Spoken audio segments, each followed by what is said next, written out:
Hello, hello, hello. Welcome back to my channel. I am Nikhil Shah and I'm a master's student at Paderborn University. And this is the first chapter of the course which I am creating on detailed process how to get admission in Germany. So class number 1, feasibility check, right? So I told in the previous video that this whole steps from dreaming to go to Germany to reaching there and settling down is divided into around 6-7 steps, and we will be discussing about it. And as said, the course will be in English. सो मैं बीच में हिंदी में बात करूँगा, कभी थोड़ी English, तो mix में चलेगा. जहाँ पे जिसको जो समझना है they can very well ask. So if anyone cannot understand Hindi, they can ask in the comments. So I am Nikhil Jha again and I am the creator of this course. So step 1 of this feasibility check lesson, right? So अभी हमने dream कर लिया. अब हमारा पहला जो milestone है वो है फिजिबिलिटी, राइट? तो यहाँ तक हम कैसे पहुँचेंगे उसके कुछ स्टेप्स हैं जो अभी मैं आगे डिस्कस करूँगा. तो I won't waste the time and let us start. So the first thing is start with why, as very well said by Simon Sinek also, कि हमेशा वाई के साथ कि वो काम जो करने जा रहे हो वो क्यों करना है, इसके ऊपर पहले सोचो. अगर ये क्लियर हो गया तो आगे बहुत सारी चीज़ें बहुत अच्छे से क्लियर हो जाएंगी. तो वाई के ऊपर अगर डिस्कशन किया जाए तो इन रियल लाइफ आप अगर सच्चाई से सोचो तो वाई में क्या क्या होता है कि मैं एक तो पढ़ने के लिए जाना चाहता हूँ, या मैं पैसे कमाने के लिए जाऊँगा, या वहाँ जाके फिर मतलब पढ़ाई करके फिर जॉब्स करने हैं, या फिर मुझे घर से भागना है इसीलिए मुझे जस्ट एक ऑप्शन मिला है कि मुझे वहाँ से निकलना है, या तो जस्ट एक नई कंट्री है जहाँ पे थोड़ा सस्ते में पढ़ाई है, या फ्री ऑफ कॉस्ट है जैसे लोग बोलते हैं, लेकिन वैसा है नहीं. तो मैं उसके ऊपर भी आऊँगा और मैं एक्सप्लोर करना चाहता हूँ, मैं खुद को प्रूव करना चाहता हूँ, या तो फिर सोसाइटी को, समाज को बताना चाहता हूँ कि हाँ मेरे अंदर कुछ है. या तो फिर आप अब बोर हो चुके हो जो भी आप कर रहे थे, जॉब कर रहे थे, पढ़ाई कर रहे थे, उससे कि अब चलो थोड़ा कुछ नया करते हैं, इसीलिए आप जाना चाहते हो. तो इसमें से एक्चुअल में क्या करना है ना, वो सोच के आपको जाना है. अगर आपने एक्चुअल रियलिटी एटलीस्ट अपने साथ भी बात कर ली कि मुझे ये काम करने के लिए जाना है इस जगह, तो आप वहाँ जाने के बाद बेस्ट रिजल्ट दे पाओगे. और अगर आपसे जब मतलब आप SOP लिख रहे होगे, स्टेटमेंट ऑफ पर्पस और ये सब, तो वहाँ पे बहुत हेल्प मिलेगी. तो ये चीज़ों के ऊपर थोड़ा ध्यान देना. So ask yourself again, do I need to go to Germany, right? So इसके बाद आता है second step. So this second step of the feasibility check is sort of myth right now created in the world by some advocates of Germany you can say. तो उनका कहना क्या है कि आपको फ्री ऑफ कॉस्ट जर्मनी में पढ़ाई मिलेगी, कोई पैसा नहीं देना है. ये बिल्कुल वो सफ़ेद झूठ है ये.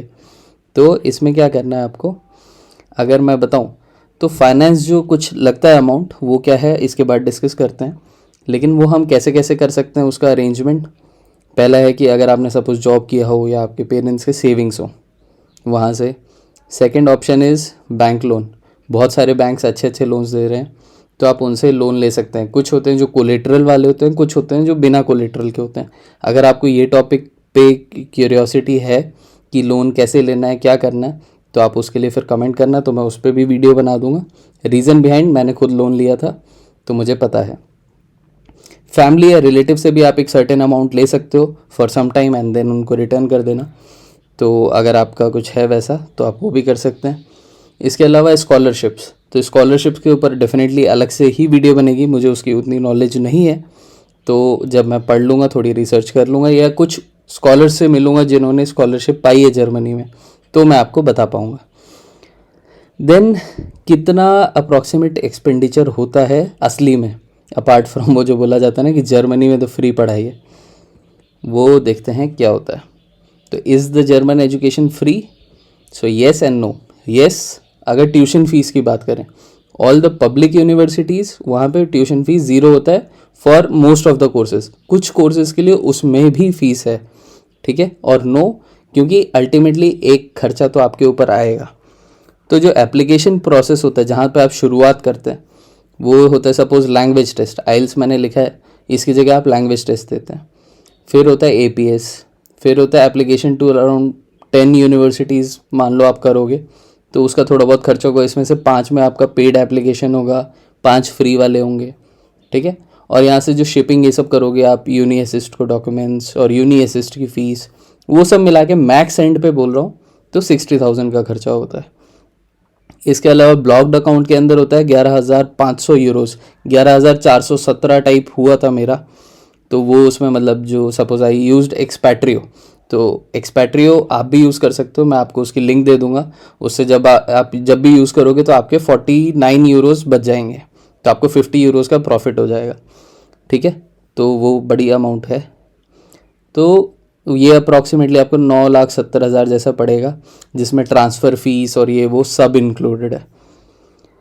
इसके अलावा सेमेस्टर कंट्रीब्यूशन क्या होता है, वो आपको करीब 350 यूरो पड़ेगा। ये थोड़ा कम भी हो सकता है, ज़्यादा भी हो सकता है। हमारे केस में लाइक 330 यूरो के अराउंड था, तो उसका 30,000 रुपये। ठीक है, शॉपिंग एंड सेटलमेंट, वो 2 लाख रुपए कैसे मान लिया मैंने? शॉपिंग एज इन बैग्स हो गए, आपको थोड़े अप्लाइंसेज ये वो सब ले लिया आपने, तो उसमें 1-1.25 लाख रुपए मान लिया। फ़्लाइट का खर्चा तो वो 50,000 बहुत मैक्स एंड मान के चल रहे हैं। एंड डिपॉजिट एज इन कि जो वहाँ पे जाने के बाद आप एकोमोडेशन ले रहे हो, तो उसका फर्स्ट डिपॉजिट जो देना होता है वो थोड़ा सा महंगा है, तो वो सब इंक्लूड करके 2 लाख वो मान लो। और अदर्स में एज इन क्योंकि फॉरेन लैंड में जा रहे हो तो वहाँ पे अच्छा है थोड़ा से पैसे ज़्यादा आपके पास रहें, तो उसका एक खर्चा मान के चलो 1 लाख रुपए अपने पास एक रिजर्व में रखो। ठीक है, तो टोटल कितना हो गया? टोटल हो गया अराउंड 13,60,000 रुपये। ये अमाउंट आपको क्या करना है? अरेंज करना है। इतना अमाउंट तो आपको चाहिए जाने के लिए। तो अगर कोई बोलता है ना कि फ्री में जा रहे हो, तो फ्री तो नहीं है भैया। अब ब्लॉक्ड अमाउंट इसमें से अराउंड आपका 9,40,000 होगा, बाकी उनका प्रोसेसिंग फ़ीस है 30,000 जो है।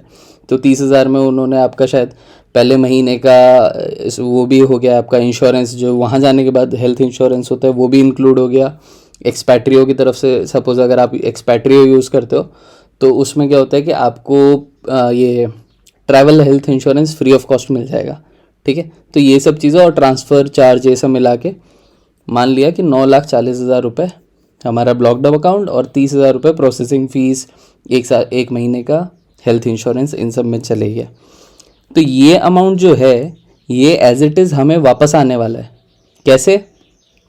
क्योंकि ये अमाउंट को वो 12 हिस्सा में काटेंगे और हर महीने वो इसका एक चंक आपको रिलीज़ करते जाएंगे, ब्लॉक्ड अकाउंट का जो कॉन्सेप्ट है उसके हिसाब से। ठीक है, और तो एक तरीके से मान लो कि ये 9,40,000 तो वापस आ गया आप ही के पास, ये कोई और इसमें से कुछ भी नहीं लेने वाला, 1 यूरो भी नहीं लेगा। तो 13,60,000 के खर्चे में 9,40 आ गया वापस। तो इसका मतलब टोटल जो खर्चा है वो अपना हो रहा है 4,20,000 का। तो इसके अंदर आपने सब कर लिया है, आना जाना, जूते खरीदने, कपड़े खरीदने, थोड़े बहुत बैग्स खरीदना, फ़्लाइट करना, वहाँ जाना, ट्रेन से फिर वहाँ पे ट्रैवल करना, एवरीथिंग इंक्लूडेड। जो आपका ओरिजिनल एक्सपेंडिचर है दैट इज़ 4,20,000, वेयर एज जो आपको टोटल अमाउंट अरेंज करना है दैट इज़ 13,60,000 अप्रॉक्सीमेटली। तो थोड़ा प्लस में ही रखो, माइनस में तो मत करना क्योंकि फिर बाद में थोड़ी दिक्कत होती है। So this is the actual fact of the finance which is related to Germany. Now coming to point number 3, profile check. ठीक है, तो प्रोफाइल चेक में बहुत बेसिक सी चीज़ें हैं कि लाइक आपको एक सीवी बनाना है। सीवी कहाँ पे बनाओ? यूरोपास गूगल पे लिखोगे यूरोपास अपने आप आ जाएगा। अब यूरोपास तो आ गया, लेकिन उससे पहले आपको क्या क्या पॉइंट सोचना है दिमाग के अंदर वो बहुत अच्छे से जानो। आपकी स्कूलिंग, ठीक है, स्कूलिंग कहाँ से हुई, कैसे हुई, 10th 12th, अगर 12th नहीं किया तो डिप्लोमा किया होगा। ठीक है, उसके बाद अगर ग्रेजुएशन किया है तो ग्रेजुएशन में कहाँ किया, कैसे किया, कितने मार्क्स आए, फिर मास्टर्स में भी सेम। एंड अचीवमेंट्स क्या रही, कॉलेज, स्कूल, हर जगह। लाइक बहुत बच्चों का कुछ कुछ होता है, किसी ने NTSC निकाला होता है, JEE मेंस एडवांस निकाला होता है। तो जो भी हैं आपके अचीवमेंट्स, कैट, गेट, सब सब डालो, सारा चीज़ उसमें फोकस करो। पहले एक बार यही लिखना, इन पॉइंट्स के ऊपर अपना वो सोचो कि रिसर्च पेपर आपने कुछ किया है, अगर नहीं किया और टाइम है तो कर लो, प्रोफाइल अच्छी होगी। सेम वे वर्क एक्सपीरियंस, अगर वर्क एक्सपीरियंस है तो उसके रिलेटेड पेपर्स अरेंज करने होते हैं तो वो सब करो। ठीक है, तो ये सारी चीज़ें मिला के जब आप एक CV बना लो तो आपके पास बेस तो तैयार है। उस CV को फिर हम बाद में एडिट और अच्छे से करेंगे कोर्स के अंदर ही शायद। देन आ गया profit and loss, as in कि एक्चुअली में जर्मनी जाने में प्रॉफिट है कि लॉस। ये स्टेटमेंट मेनली किन के लिए है? ये स्पेशली उन लोगों के लिए जो ऑलरेडी जॉब कर रहे हैं इंडिया में। सो अगर मैं मानता हूँ अगर कोई इंडिया में अराउंड लाख, मान लो कि 20 लाख के करीब कमा रहा है 1 साल का, तो I guess it is pretty good. And India में 20 लाख, वहाँ पे 60 लाख 70 लाख, ऑलमोस्ट सेम बात हो जाएगी टैक्स देके ये वो करके। तो जब आप 2 साल फिर आप इन्वेस्ट करोगे, अभी अगर मान लो आप अभी 20-25 लाख रुपए कमा रहे हो इंडिया में, आप 2 साल का अपना प्रमोशंस और ये सब छोड़ के वहाँ चले गए, तो आपका 2 साल की सैलरी भी गई, प्लस वहाँ जाने के बाद फिर उतना इंक्रीमेंट भी नहीं हुआ, तो फिर आपको मज़ा नहीं आएगा। तो ये चीज़ सोचने वाला पॉइंट है। बाकी अगर पढ़ने में इंटरेस्ट है then go, if you are tired from your job and you want change, most welcome. And if you want to change your workplace, like थोड़ा एक जॉब ही चेंज कर सकते हैं, तो आप वैसे भी जर्मनी जा सकते हो जॉब के लिए, उसके लिए अलग चीज़ें होती हैं, तो वो बाद में कभी डिस्कस करेंगे।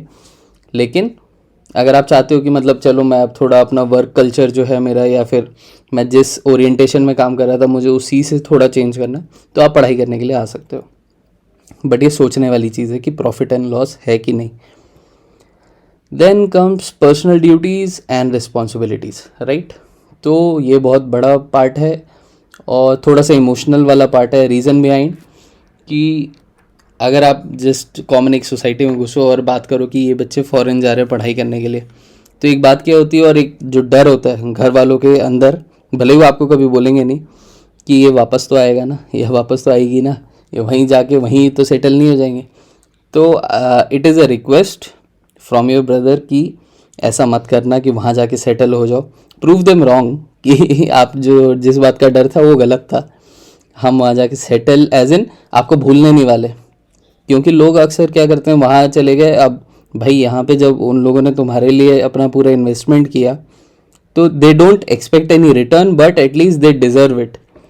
तो इट इज़ अवर ड्यूटी कि हम वो चीज़ें करें। इसके अलावा लाइक फैमिली का आपके सिचुएशन क्या है, फाइनेंशियल रिस्पॉन्सिबिलिटीज़ क्या हैं, कि और बाकी फैमिली में सबके हेल्थ कैसे हैं, as in like parents are old and they can not take care of themselves और आप निकल लो बाहर, तो दैट इज़ रॉन्ग मेरे हिसाब से। बाकी आपकी मर्ज़ी है, आपके ऊपर कौन कौन डिपेंडेंट है, उनका क्या क्या चल रहा है अभी, तो आपको थोड़ा सा सोचना पड़ेगा। ऐसा बोलते हैं कि पहले अपना मास्क लगाओ फिर दूसरे का लगाओ, दैट इज़ ट्रू, बट आपको थोड़ा सा सोचना चाहिए, बीइंग ह्यूमन, राइट।